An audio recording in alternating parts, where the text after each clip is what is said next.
Olá você, querido inscrito no canal, olá você, investidor de XRP, saudações de acordo com o horário que você recebeu este vídeo, André Renato aqui. Começamos hoje o dia, 7 horas e 50 minutos, hoje dia 21 de maio, primeiro vídeo do dia, primeiro vídeo do canal, do portal, né, André Renato Cripto.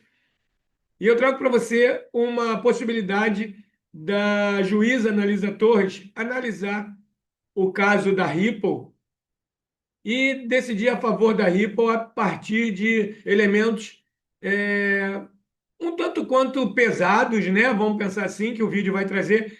Não acredito que chegue a tanto, não vejo razão para chegar a tanto, porém, é uma possibilidade, tá? Vamos lá para o vídeo, que aí no vídeo a gente repercute, né? A matéria é do The Crypto Basic, ok? Lele Gima que trouxe a matéria para a gente. O artigo é dele. Então, assim, Ripple versus SEC. Especialista descreve fatores que podem levar a juíza Torres a anular sua decisão no caso Ripple. Novamente, o que traz essa matéria, eu acredito que é muito pesado, tá, gente? Não vejo o motivo de chegar a tanto. Até porque, se chegar nesse nível, a gente vai estar à beira da Ripple levando o processo para a Suprema Corte, entendeu? Então, não vejo essa necessidade, mas enfim, é um tema, é relevante e eu trouxe para vocês para a gente especular e também para a gente debater, né? Acaba sendo uma especulação também, porque é algo que ainda não existe, mas é um debate é sempre bom, uma reflexão também. A especialista em criptomoedas Ashley Prosper destaca condições que podem levar a juíza Analisa Torres a anular sua decisão no processo entre a SEC e a Ripple. Na semana passada, o juiz Torres surpreendeu a comunidade cripto em geral, especialmente detentores de XRP, ao negar o pedido das partes por uma decisão indicativa para resolver o processo em condições diferentes do veredito final. Na verdade, gente, o que ela disse foram duas situações bem peculiares e normais, tá? Segundo os advogados americanos. Primeiro, o processo, a carta-acordo, foi solicitada por uma instância superior a analisadores.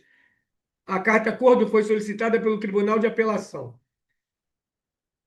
Segundo, aconteceu um erro processual na entrega da carta, ou seja, algum artigo ali estava faltando. Eles apontaram que a regra 60 não foi atendida. Então a juíza Torres decide. Não é minha jurisprudência, e mesmo que fosse, eu não daria prosseguimento porque está feito de forma errada.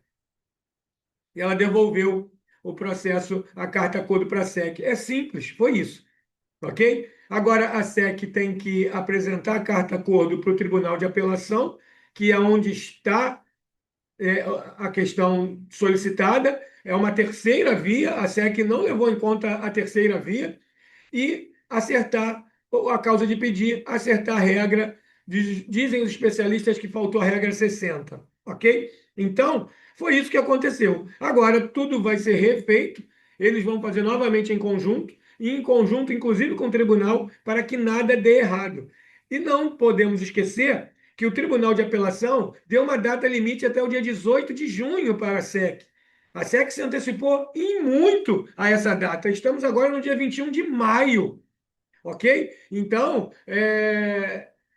acredito que o que a analista trouxe para esse vídeo, nesse artigo, é um pouco pesado além da conta, mas vamos em frente. O juiz impôs uma multa de 125 milhões de dólares à Ripple e uma liminar permanente contra a Ripple após a violação da lei de valores mobiliários. No entanto, as partes concordaram que Ripple pagaria somente 50 milhões de dólares em vez da multa e também seria anulado a liminar. Então, o que acontece? Para contextualizar e para você que está chegando agora entender. O dinheiro, 125 milhões de dólares, está depositado numa conta calção. Ou seja, está lá. Está lá numa conta na América do Norte, 125 milhões de dólares, que foi a multa estipulada pela juíza, ok? Beleza. O recurso cruzado da SEC, da Ripple contra a SEC, que era a questão da liminar, a SEC, a Ripple tirou esse recurso, ok? Então, o acordo foi feito assim: eu retiro o recurso, você diminui o valor você baixa o valor da multa, diminui o valor da multa e a gente segue o fluxo.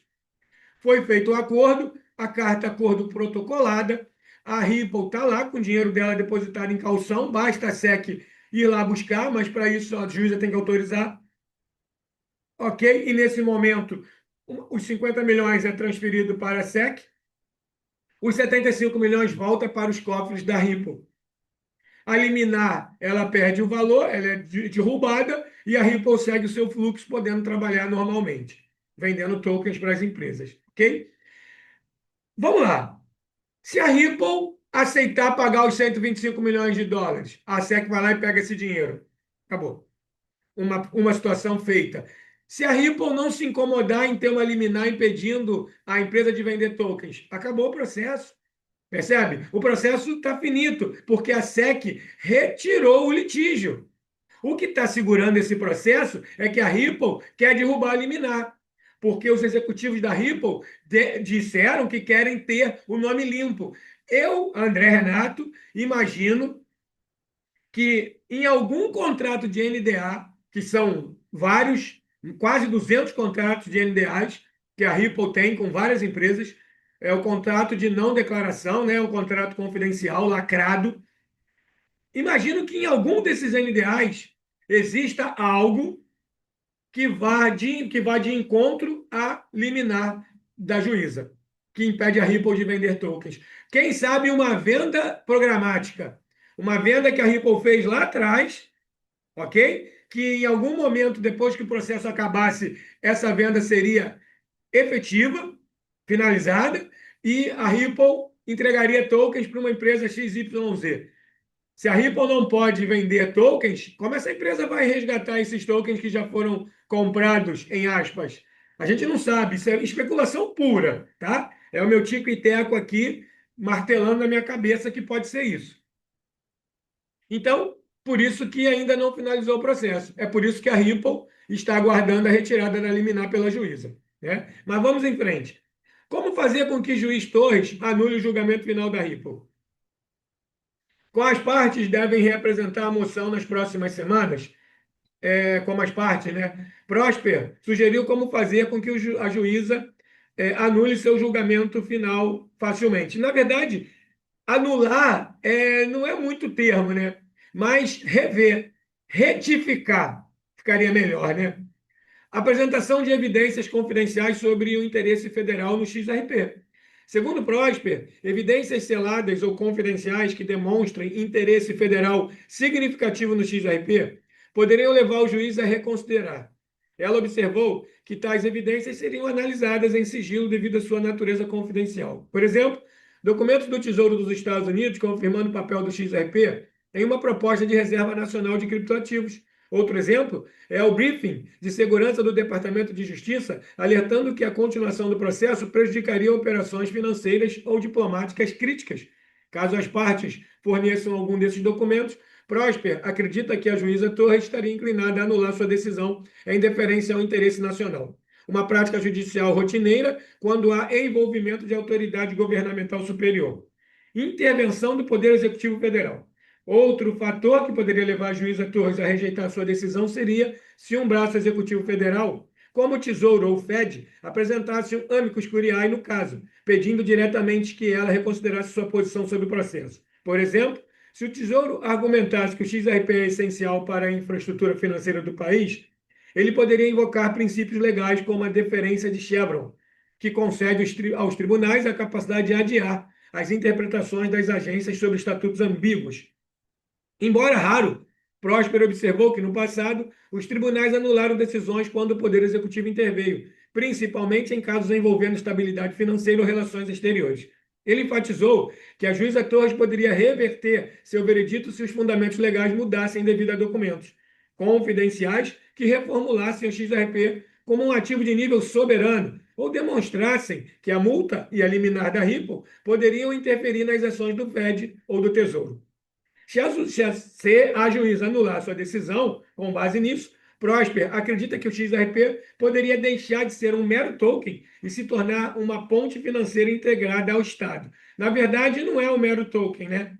A XRP é a principal moeda americana. A XRP é a criptomoeda com maior capitalização nativa da América do Norte. Não é um mero token. É hoje a terceira moeda, retirando a stablecoin do páreo, é a terceira moeda em capitalização de mercado. É uma moeda que está presente em mais de 400 empresas, por intermédio da Ripple e da XRP Ledger. Está negociando, está interagindo direto ou indiretamente com mais de 60 países. Então não é um mero token, é um super token, é uma super moeda. Enquanto isso, alguns membros da comunidade descartaram essas perspectivas como altamente especulativas e improváveis de acontecer. Exatamente. Especulativa no nível máximo, altíssimo, e improvável de acontecer, porque eu imagino grave demais, pesada demais, sem essa necessidade. Estamos numa época de processo muito básica, muito simples, que rapidamente se resolve, não precisa envolver tanta força, tanta gente poderosa e tanto desmembramento e tanta gasto energético assim, né? Por isso que eu vejo que é especulativo e praticamente desnecessário acontecer. Ok? Mas quando a gente pensa em algo federal, aí vem a especulação de novo, a teoria da conspiração de novo. Vocês devem lembrar que aqui no canal eu trouxe vídeo dizendo que o Trump não estava muito confortável com a velocidade da Ripple. Especulação, legal. Tudo nesse mercado é especulativo. A gente que tem que saber filtrar muito, ok? E você também. Mas também veio a notícia de que a Casa Branca não estava muito satisfeita com o lobista que meio que ludibriou a equipe de Donald Trump para falar de Ripple lá na Casa Branca e para falar de XRP no depósito de ativos digitais. Então, isso criou uma celeuma ali que Donald Trump não estava muito satisfeito com a Ripple. Então, o poder federal passa muito pela mão do presidente da República dos Estados Unidos da América, passa por Donald Trump. Então, o Donald Trump, especulativamente, uma teoria da conspiração altíssima, pode muito bem ter dito para analisadores, ó, dá um susto na Ripple, segura um pouquinho esse processo, por que não? Fala para mim, por que não? Porque ele é vingativo, sabemos disso. E ele é o presidente da República. Ele se sentiu ludibriado, não pelo fato maquiavélico que pode ter acontecido desse lobista em ludibriar a equipe e, pum, a Ripple foi beneficiada. Não por isso. A XRP acabou aparecendo ali, não por isso. Porque o Donald Trump usa essas armas. Ele usa as regras da persuasão, ele usa as regras da até manipulação. No caso do Donald Trump, não é nem persuasão, é manipulação. É o Dick Vigarista, né? Ele é o chefe dos Dick Vigaristas. Todo mundo sabe disso, que é comum Donald Trump agir dessa maneira. Ele não tem filtro e ele vai firme. A questão não é ter sido feito isso, que isso foi de uma sagacidade incrível, se realmente aconteceu. A questão é que fizeram com ele. Percebe a situação? Ele, como sendo o mestre da sagacidade, ele se deixou levar e caiu numa armadilha, se for o caso. E aí pode ser que ele esteja segurando ali para mostrar para a comunidade cripto quem é que manda realmente, né? Isso é tudo especulação e teoria da conspiração, ok? Né? Só de um pouquinho aqui do lado para você refletir e trazer para você nesse primeiro vídeo já um tema para você ficar pensando, porra, será que pode ser isso? Especulação, gente. Especulação, teoria da manipulação, teoria da conspiração, tudo isso. Só teorias. Mas a gente vai buscando alternativas para poder clarear o que pode estar acontecendo. Ou não está acontecendo absolutamente nada, não tem interferência de ninguém do governo federal, não tem interferência de nenhum maximalista, não tem interferência de nenhum eteriano, em aspas, né? E vai acontecer no tempo que tiver que acontecer. Porque depois de tantos anos sendo massacrado pela SEC de forma injusta, nós investidores XRP, nós, do Exército XRP, a gente está escaldado, né? E gato escaldado tem medo de água fria, né, pessoal? Então, vamos em frente. Se você curtiu o conteúdo, deixa teu like, por favor. Se você é novo por aqui e não for inscrito no canal, se inscreva no canal, ativa a notificação, ativa o sininho e todas as notificações para que você possa receber o aviso do YouTube sempre que um conteúdo novo estiver aqui. Agora, 8 horas e 4 minutos, primeiro conteúdo do dia. Durante o dia virão outros mas vários vídeos. A meta sempre são 10 vídeos por dia. Claro que tem dia que não dá, né? A gente não consegue, às vezes não tem tema, às vezes não tem matéria, às vezes não tem tempo, né? Às vezes a vida puxa para outras coisas e aí eu não consigo estar aqui fazendo os vídeos, mas a meta sempre são 10 vídeos, tá bom? Então hoje é o primeiro. Grato pela sua presença no vídeo, grato pela sua presença no canal, grato por estar do outro lado me emprestando seu tempo, seu bem mais precioso. A gente tem sempre um trato, né, em todos os vídeos. Primeiro, você vai curtir esse vídeo. Legal? Bacana? Grato por ajudar. Segundo, se fizer sentido para você, você compartilha o link desse vídeo para ajudar a divulgar ainda mais o canal. Legal? Mas aí é você que sabe, tá? E o terceiro é contar com você no próximo vídeo. Vamos fazer um trato? Posso contar contigo? Você vai estar lá? Legal, valeu, grato por isso. Obrigado. Então, gente, você vem aqui, já se ligou que aqui é um portal de notícia, se atualiza e, por sua conta e risco, decide o que fazer no mercado das criptomoedas, ok? Você sempre vai pegar o conteúdo e vai questionar, vai validar, vai pesquisar, vai aprender a pensar com a sua cabeça, tá bom? Até porque eu não sou mentor financeiro e não sou seu consultor financeiro. Não te dou indicação nem de compra nem de venda de nenhum ativo digital, tá bom? A gente se vê na jornada. Grande abraço.